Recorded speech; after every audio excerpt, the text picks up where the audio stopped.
All right, boys, another week in the Premier League. It's time for some sweeping generalizations. This is Red Card Radio.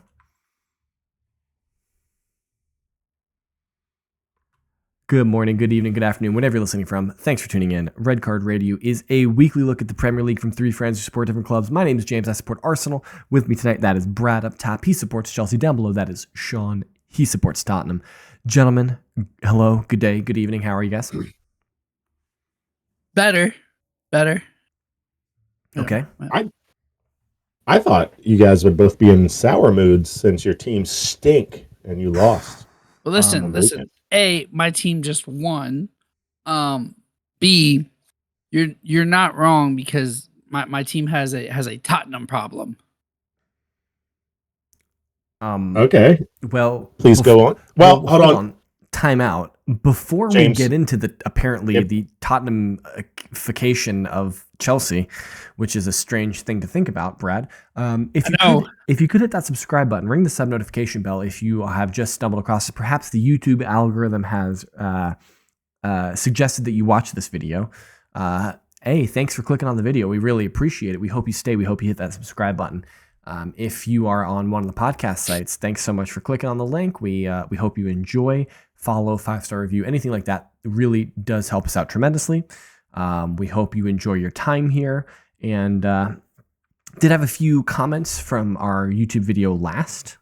Just Hannah on YouTube was displeased with some of the things that we said. Apparently we made some sweeping generalizations about something. I'm not specifically sure, but Hannah, accept our apologies for sweeping generalizations. You know, it's not something that we strive for. Hit us up in the comments. Let us know what you were mad about, because I'm curious. And make James correct something. That would be really pleasing to me and Brad. Yeah, James specifically, make him correct something. Just Hannah said hosts plural. So wait. There's only one host. There's two co-hosts and one host. Yes, but I'm not entirely sure that Just Hannah is aware of that. That very specific detail about this podcast. I'm not sure. Just Hannah is complaining about just the host. Yeah, we're off the hook on this one. Just Hannah said hosts plural. There's only one host, but there's two co-hosts. Maybe your cat was in the video. I don't know. Fox didn't show up last week, and he's not here this week. He's getting kind of old, so he's just chilling upstairs mostly. Did you say co-host? Did you say co? I missed didn't hear co. Because my profile, in my X profile, it says co-host. Yes. What's yours? Co-host. Okay. Yeah. Okay. Now, Brad, back to your point. All right. Yeah. So before you elaborate further, I would, just on surface value of what you said, I would push back, because here's the main reason why. Tottenham beat the good teams and lose to the bad teams, and you guys don't beat the good teams and beat the bad teams. Is that surface? Is that an entirely accurate representation of Tottenham, though? Because didn't y'all just hold 6 against Liverpool? Not in one game. That's a 2-game aggregate. Okay. No, bro. In the league, you guys held 6 against Tottenham. 6 against Liverpool at home. Okay. Well, there's not a lot of teams that are getting close to Liverpool. All right. That doesn't count. Liverpool right now, they're a machine. They don't count. I think Arsenal did the league double over you guys this year again. Okay.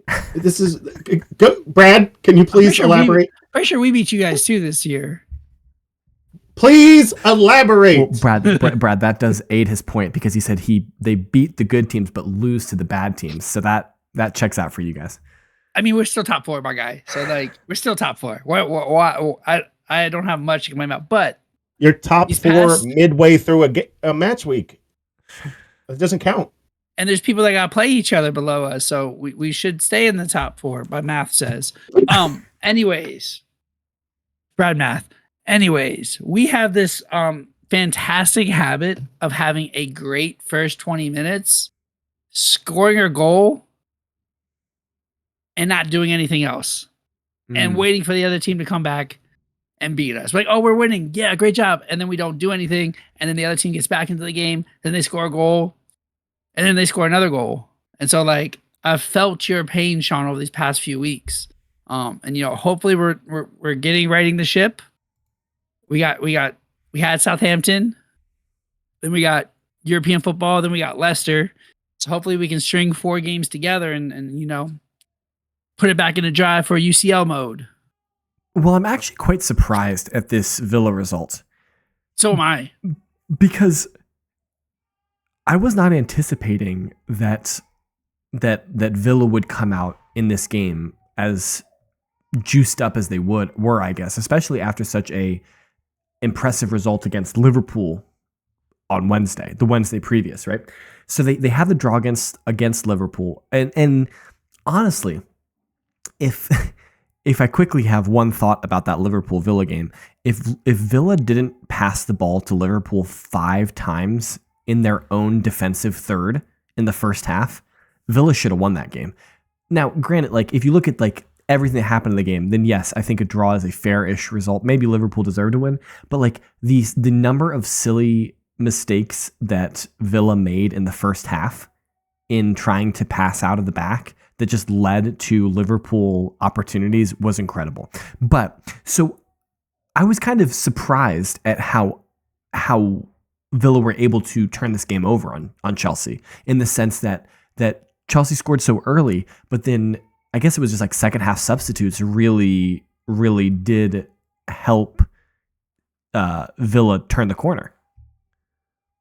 Rashford coming on was probably the biggest thing, but also I'm not kidding. After 20 minutes, we stopped playing, and Cole Palmer, all the goals that he was smashing in, right? Homie had 2 or 3 chances that one of them should have hit the back of the net. He had He had Martinez sat down and then tripped and couldn't get the shot off. He sat down Martinez on a fast break, tripped, couldn't get the shot. He couldn't get the ball out of his feet. It goes to the side of the goal. So I remember that. Yeah. So we had chances to win. We had chances to score goals, and we're just the clinicalness is not there. What do you think you're chalking that up to? Honestly, I think we're seeing the importance of Nico up at the front. Not necessarily in terms of his goals, but in terms of the way he stretches defenses. He's physical up front. It makes it so you can't just focus everything on Cole Palmer. And maybe it's just a bad run of form where he's tired, because we are Cole Palmer FC right now, and homie's probably tired. Well, in pre-production, James scoffed at this. I said that I thought your 4-0 win yesterday against Southampton was an important result for Chelsea as a club. I think you've had a rough stretch of a couple of games of teams you lost at the Etihad, you lost at the Amex, you lost at Villa Park. Those are 3 respectable losses. You still expect to win them. Not how we lost to Brighton. To win them. Sure. Not how we lost to Brighton. You still expect to win them, but on paper, on surface value, they're respectable losses. But to play Southampton at home and absolutely, hang 4 on them and win going away, that was important to Chelsea Football Club. Yes. Am I happy with with the result today? Yes. We played well, and we continue to play well. I think my only point was that it's Southampton. It's Southampton, and you should beat them by 4 goals. Correct. That was my only point. We're agreeing, because that was my point of Chelsea should beat Southampton by 4, and they did. So that's important. That's an important result. Sure. Yeah. Why not? If you beat Forest, we're 1 point behind Forest. So, yeah, but you also and Spurs. I need Spurs to do the thing against City. They're not going to. I honestly don't think it's going to happen. We'll get to Spurs City in a little bit, because we're going to talk about that game, because it's happening. It's happening right now as you guys are watching this podcast, because everybody is the podcast drops. Everybody listen to the podcast. Yeah, watch the Tottenham game on mute and listen to the podcast while you're watching it. Honestly, we don't care. You can mute the podcast too and just watch it to the end and hit the share button. That's totally cool with us too. We don't really care. Both. Watch it twice. But hey, listen, we're still in Champions League spots because the lowest we should go is probably 5th. Well, you guys are certainly in the hunt. Do you guys play City again? Do you guys play City again, or are you guys done with City? I think so. We still have City, Liverpool. We still have a couple of the big games. You guys have Liverpool again? I think so. I hope so. I need all the help I can get with Liverpool. They're gone, dude. I know they're gone. We got you, Spurs. We have second Spurs game. We got Liverpool, Newcastle. You know what's going to be the most terrible thing here is when we finish like 2 points behind. Like somehow we close the gap to like 2 points, and then we look back at the fact that we lost 1-0 at home to West Ham in round 26, and you're just like, how is or you were beating Aston Villa 2-0, and then you draw Aston Villa 2-2. You're just like, how does this happen? What happened here? Just a quick note on the Arsenal match. We are lacking a lot of fluidity in our attack. Our defense is just as good as it has been or will be. We're lacking the ability to attack and be fluid in attack and score goals. And for that reason, I think that's going to trouble us for the rest of the season. And so when we talk about like Liverpool being gone, they absolutely are gone and will be gone because we won't be able to be fluid and attack and score goals. I watched that entire game, and I did have a question for you. Sure. Because I was watching it with a monocle, okay, a very inspecting eye, because I wanted to adjudicate for myself if the injuries truly were a problem for you. Because in my mind, your defensive injuries are not an issue, and they're not. You're giving up goals is not your problem. Yes. It's scoring. Yes. And having your entire starting front line is not good. So I was watching with that in mind. Of Trossard, Martinelli. That's a coin flip. They do different things. They're probably both effective in different ways, and it's just stylistic of which one you want to go with. But the other two, Saka to Raheem Sterling, huge drop off. Havertz to Mourinho, it's not a drop off. Nope. That's not a drop off. That's an improvement. You're crazy, Brad. But I was watching with that eye. You guys don't have a problem. You guys don't have a problem dominating the game and getting a lot of shots. You have a problem finishing it. Sure. And my question that I thought of is, why doesn't Rice take more shots? He's really good. He's been getting into better positions over the last 10 games. And so I just didn't see it a lot. So that's why I was curious. He is making those runs forward and getting into those positions. He's dangerous from 30 out.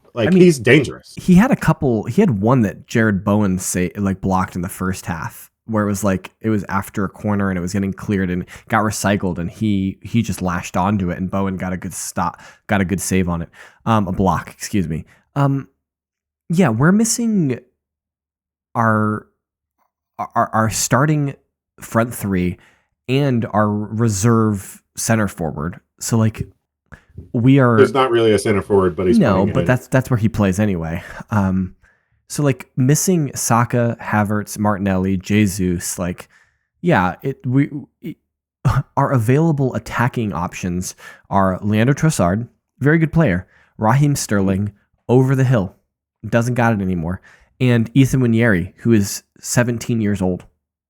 Who's a baller. He's good. Yes. He's good. Yeah, he's good. Sure. He's 17. He's very good. I'm going to say something controversial. Y'all can cash in on Saka and have homie slide right in. I don't think there's a drop. I think there is a drop. But I don't think there's a big drop. I think that there's a more substantial drop than you think about. But at the same time, why would we do that? You know what our biggest issue with Saka? Do you understand? Do you know why Saka's on the sideline right now? PRS. What? Financial fair play. It's profitability, retention standards. We have no issue with PRS. Your problem is that he hasn't had a game off in 4 seasons, and his hamstring looks like it's slow roasted in a smoker at 220 for 15 hours. Exactly. 100%. Is that he has had no backup on the right wing in 3 years, and he's played every single game, every EFL Cup game, every FA Cup game. For some reason, Arteta does not understand how to rotate a squad. This is one of the biggest issues with Mikel Arteta's management, is that he will always pick the best available 11 for every game, regardless of the context. And he's always talking about how, you have to earn the right to win and this, that, and the other.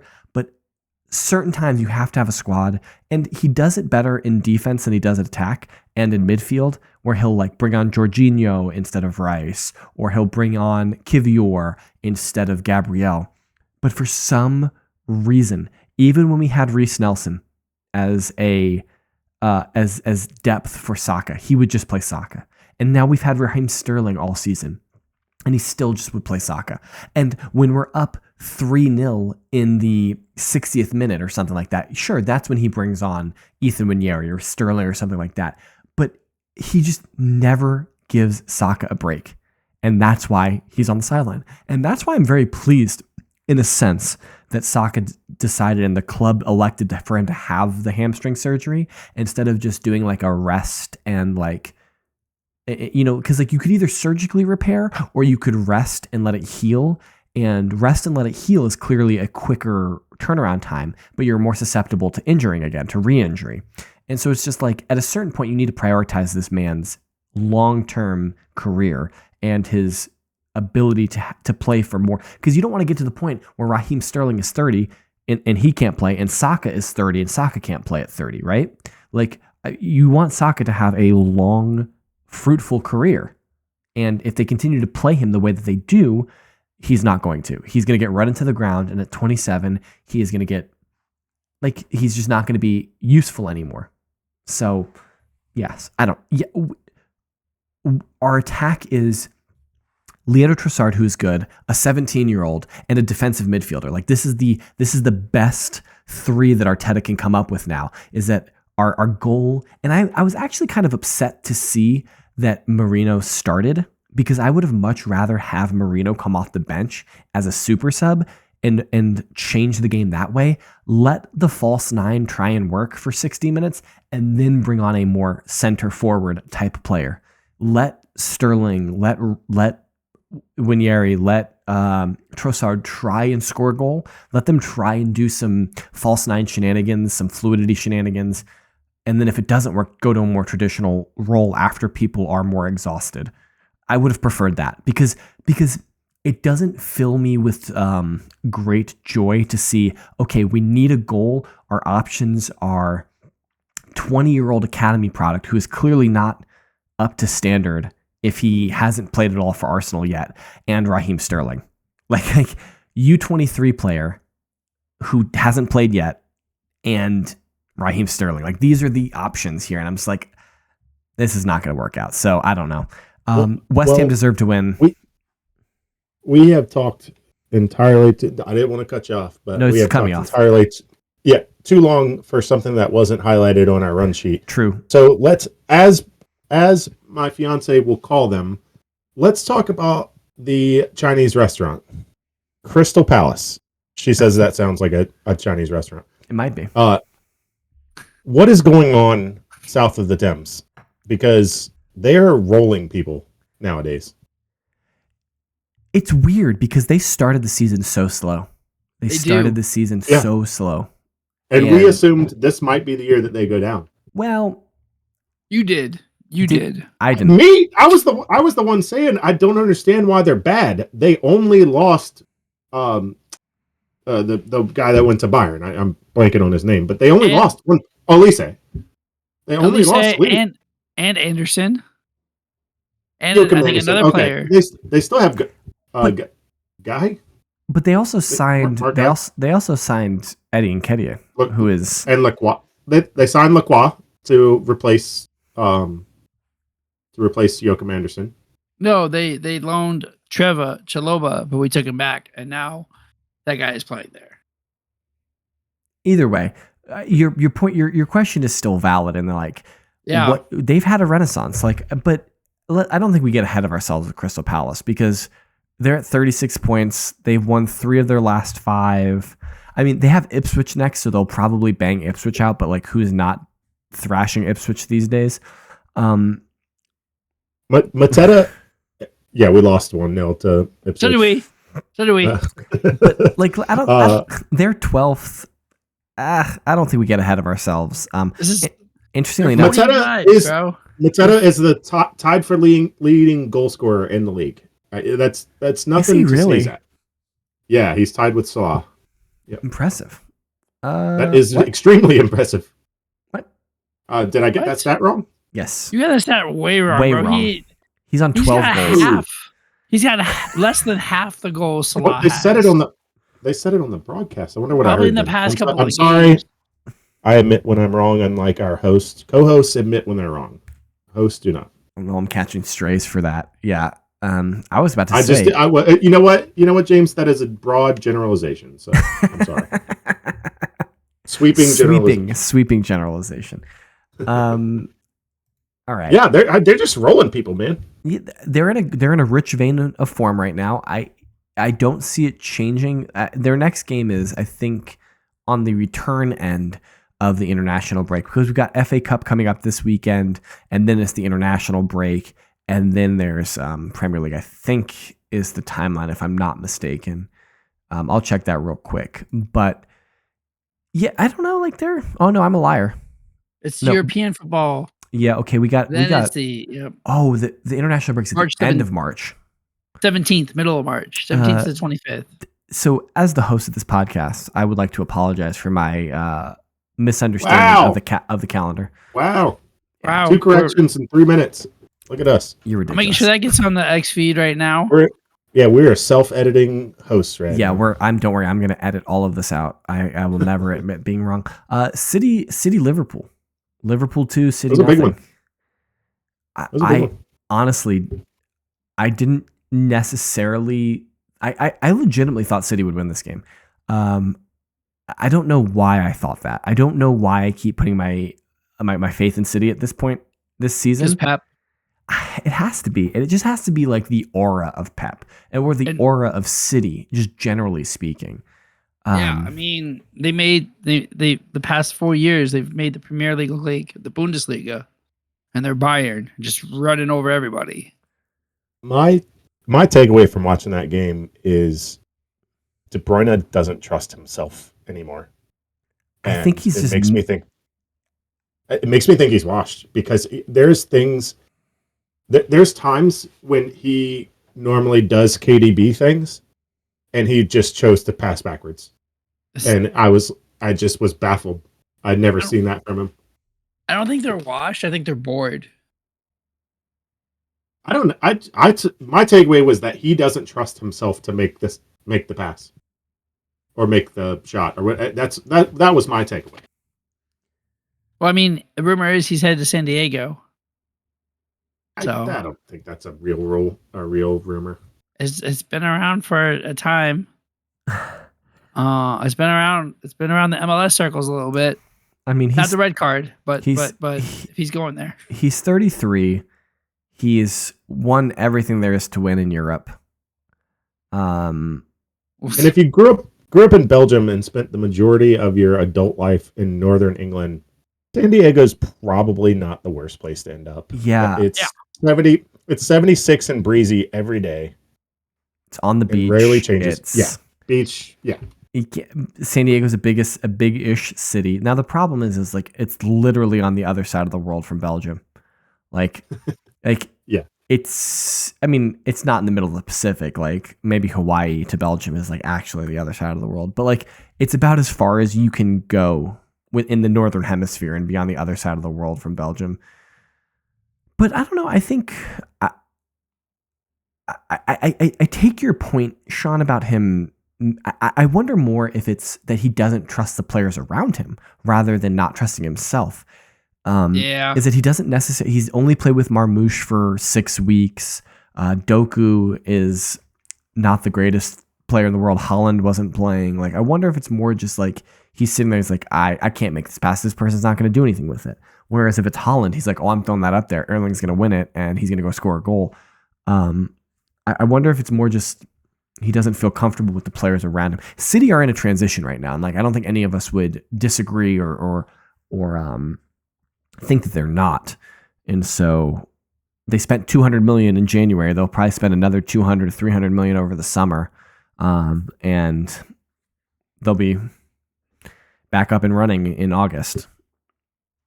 So, I mean, but you guys want to? Well, I think we should spare a word for Liverpool because they have been incredible this year. They almost flawless in terms of the way that they've played football this year. Their ability to score goals, their ability to defend.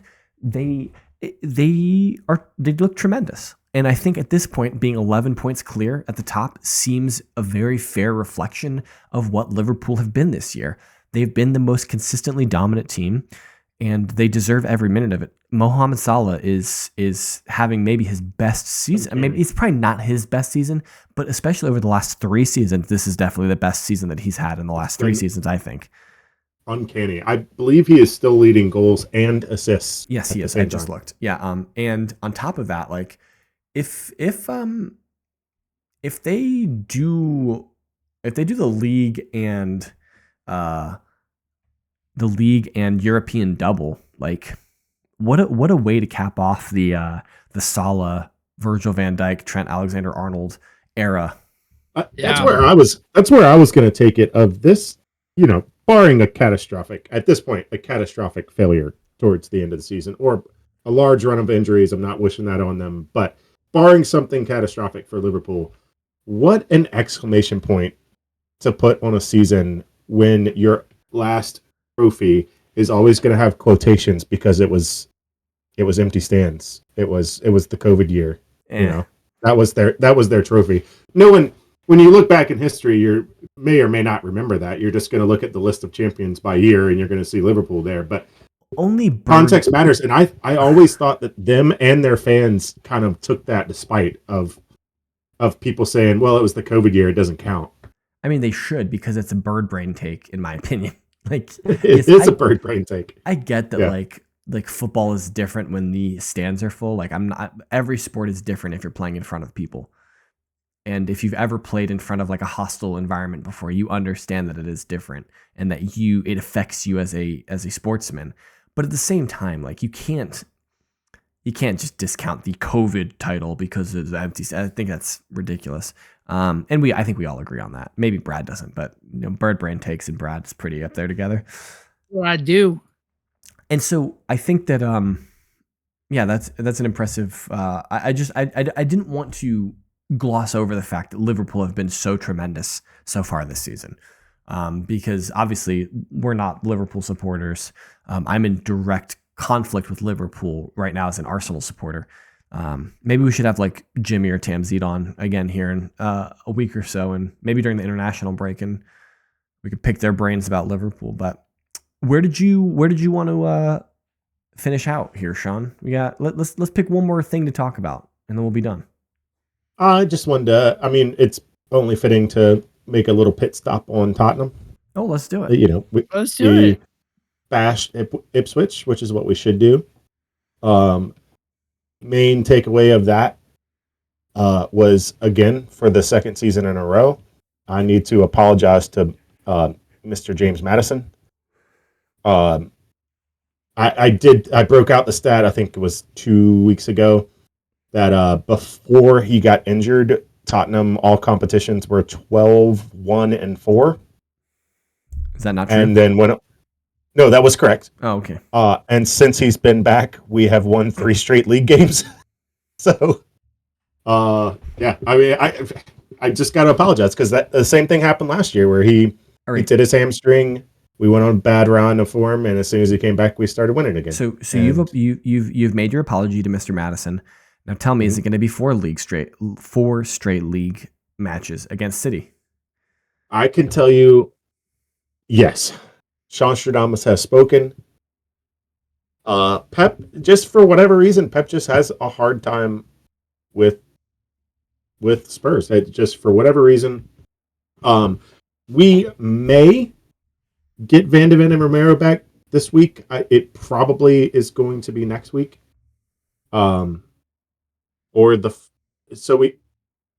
guys said it's FA Cup this weekend. Then there's one more game before the international, or two more games. No, before I the lied. International breaks in like 3 weeks. So okay, so if it's not going to be this midweek game, which is probably not, now that I think it out, because we're not in the FA Cup, so you might as well give them 2 more weeks to recover and get into shape.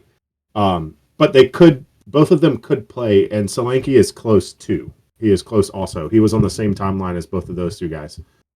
So we probably could have them. I would play them, especially with Marmouche. Having Van de Ven is extremely important with somebody that rapid.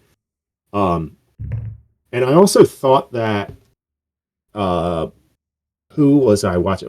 Maybe it was Villa with Ramsey and Watkins and Rogers, and just the veracity in which they attack. When they go, they are gone. And that was in the Arsenal game, I believe, that when they attack, I mean, it's quick. Yes, they have a rapid attack. Yeah, it is really hard to defend. And I just, that was something I thought was, oh gosh, I hope we have Van de Ven back by the next time we play them, because that is our only eraser in the back. But I don't.